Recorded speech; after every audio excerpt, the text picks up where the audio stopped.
Hi, I'm Cherry and I'm based at Colworth in Bedford, and I work on sustainable and innovative packaging for ice cream. In my role, I'm working to increase the amount of vegetables, fiber, vitamins and minerals in our products, as well as continuing to lower calories, sugar and salt. I help communicate the amazing benefits of our products to our consumers. Passion for consumer love and science helps me innovate products for them. I'm an expert of the formulation portfolio around the world, and I'm also leading the savings program. My work is to ensure that Unilever's products are microbiologically safe for our consumers. I work on technical regulations for food products, advocating Unilever positions and ensuring innovations compliance. To deliver superior ice cream experience and win the hearts of our consumers.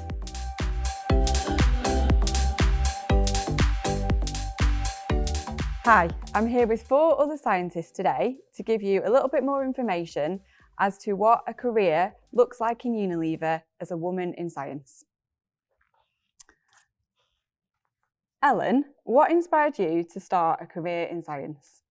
So maths and chemistry were my favourite subjects in school, but I had this idea that if I became a chemist, that would be like put on a lab coat, into the lab, don't see anyone for 3 years, and then at the end be like, Eureka, I've solved a huge problem. And I had this idea that, oh, if I do that, I won't get to work with people and collaborate and all the other things that I also like doing. And so I was like, oh, I guess science is just not for me. And then I was talking to someone once and I mentioned that, and then they just said, that's literally not the case at all. So about 3 months later, I applied to do a chemistry degree, and yeah, the rest is history. Serena, what about you? So I grew up in the countryside, and when I was a kid, I spent a lot of time observing nature around me. I was really curious about it, and I wanted to understand how nature works. So that's why, in a natural way, I started a degree in biology, and after that, I continued my master's degree in biomedicine because I got really passionate about a human body.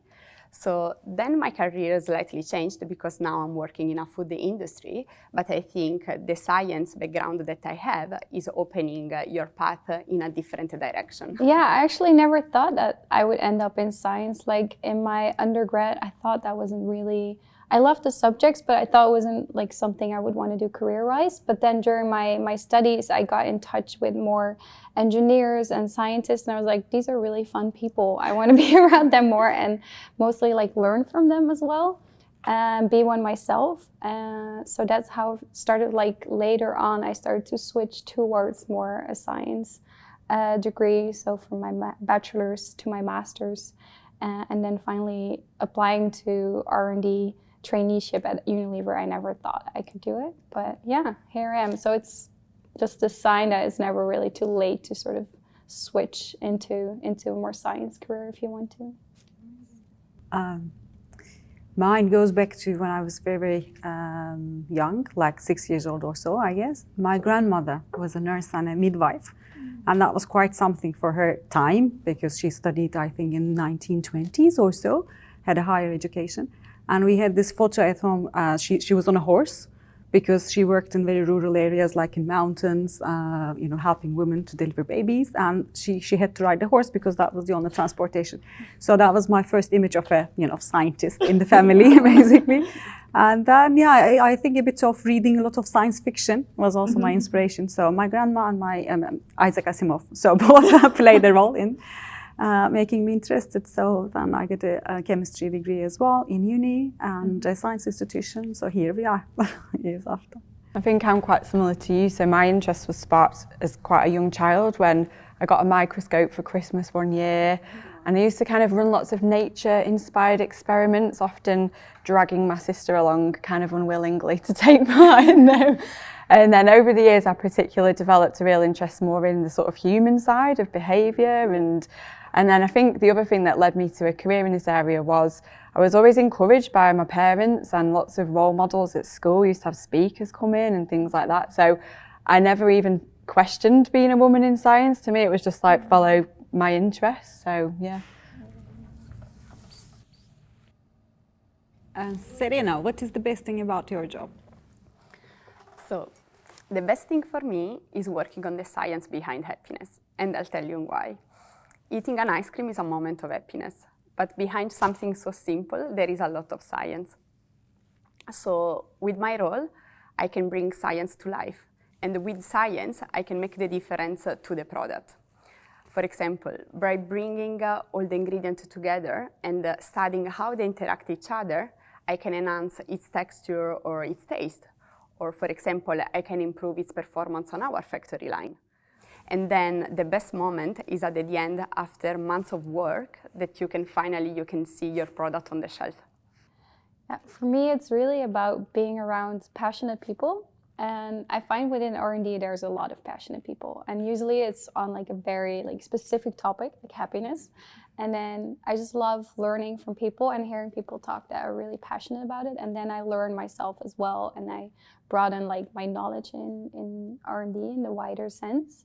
And yeah, builds my own confidence as well, like learning all these things. For instance, now I started a new role recently. I'm working on regenerative agriculture. I'm just reading a lot, listening to people, learning about the food system and where food comes from. And it helps me understand, what does Unilever play? What role do we play in this whole system? What role do I play in the system? And also how can I impact it myself personally? So I really just love like learning something new every day.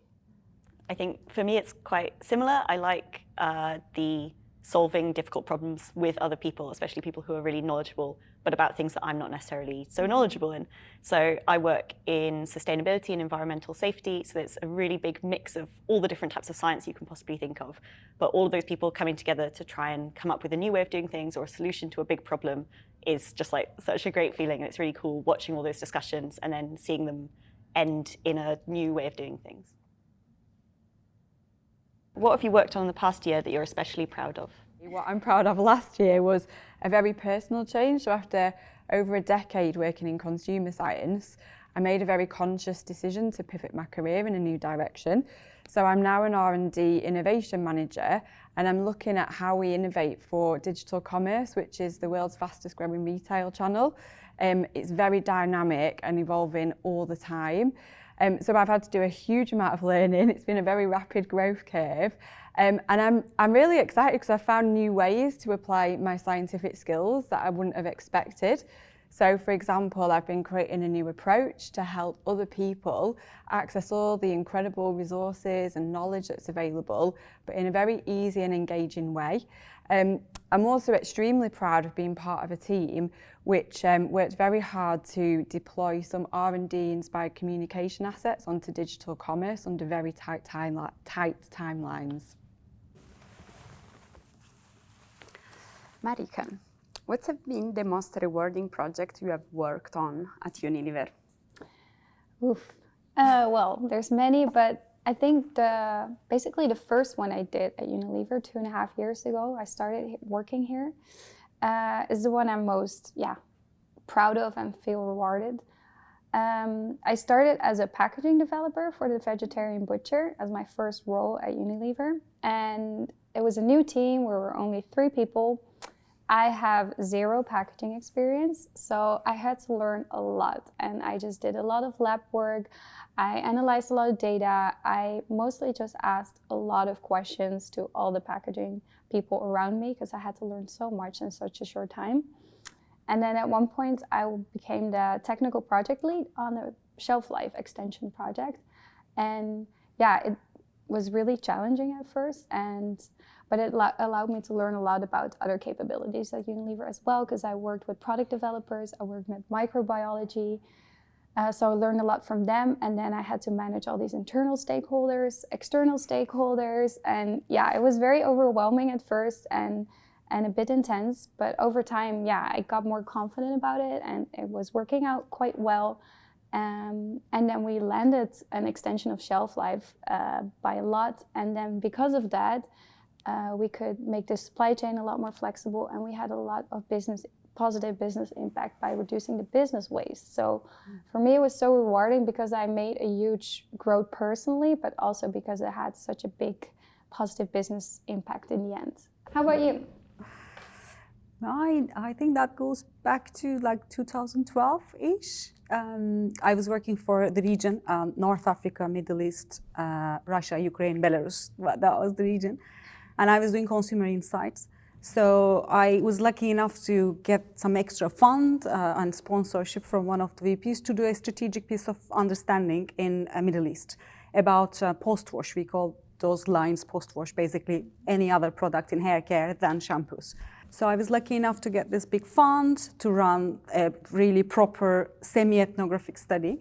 And I stayed in Saudi Arabia for 3 weeks to really, I was in the consumer shoes in literal sense, basically, because doing home visits, going to hairdressers, salons, spa as well, I must admit. So it was like eye-opener though, and not only understanding what they use, what do they understand from beauty, the rituals, habits, expectations, what are the unmet needs, but also from a cultural point of view. Although, we had worked in that region for a long time, it really opens your eyes from some of the answers the consumers given me. Still slaps me if I think about it. So then, with all those insights, I came with dozens of ideas, and this is how we can do that. This is what they need. And we launched a product called oil replacement, which was not a conditioner, not oil, sort of, in between, which was unique for that region.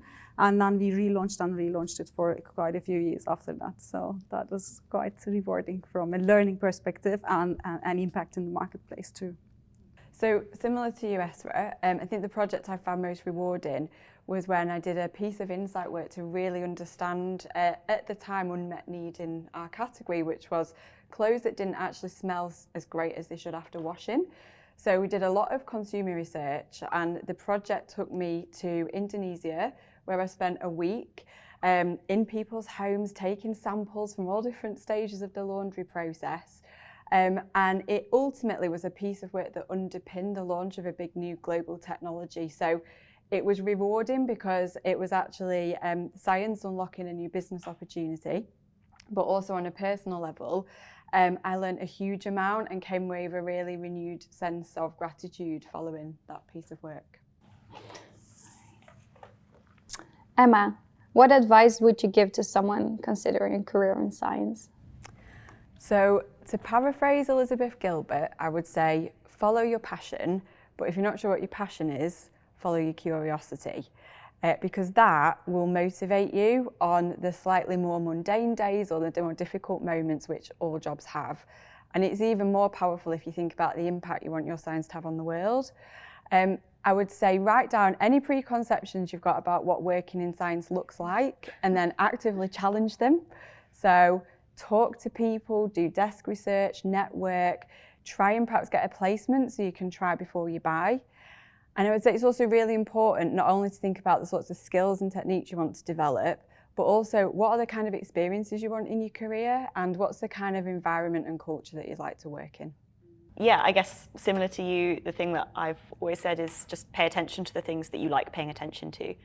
So lots of the problems that we all need to try and solve, especially in things like health and sustainability, need scientists to try and kind of answer those questions.